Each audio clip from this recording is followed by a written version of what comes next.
Kang Sae-byeok's character is one of the most complex and compelling in Squid Game. But what was her life like before the deadly game? Let's take a deep dive into Sae-byeok's past and explore the heartbreaking truth behind her decisions. Kang Sae-byeok, also known as Player 067, is often seen as the silent, fierce survivor. From the moment she enters the game, her cold demeanor and sharp instincts set her apart.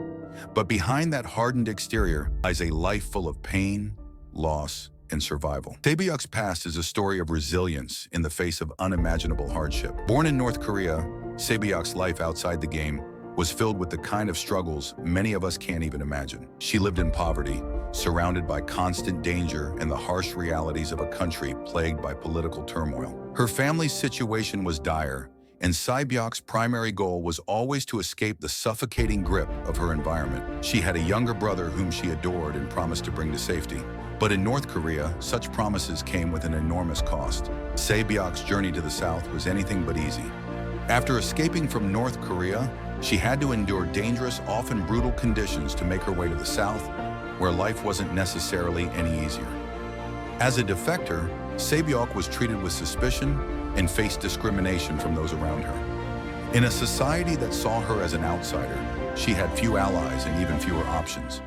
To survive, she had to rely on her wit, strength, and ability to keep her emotions in check. Her relationship with her brother was at the core of Sae-byeok's motivations. She wanted to provide him with a better life, one that was free from the oppressive system they had escaped. But as the weight of her responsibilities grew, so did the burden of her decisions. Sae-byeok lived in constant fear of being hunted down or exposed as a defector. Trust didn't come easily for her, and her emotional scars ran deep. Her interactions with others, especially Gi-hun and the other players, were often tinged with suspicion, but there were moments where her humanity peeked through. Despite the toughness Sae-byeok projected, she had a soft spot for the people she cared about, even if she couldn't always express it. When she finally found a group of people to trust, the cracks in her armor began to show. Her kindness and selflessness were evident, particularly when she protected Jung-jae, and even towards the end of her life, when she showed her vulnerability. Her actions outside the game, marked by survival and the need to protect, contributed heavily to her decisions once she entered the Squid Game. Ultimately, Sae-byeok's life was a series of sacrifices. Her entry into the game wasn't about winning money for herself, it was about ensuring her brother's future.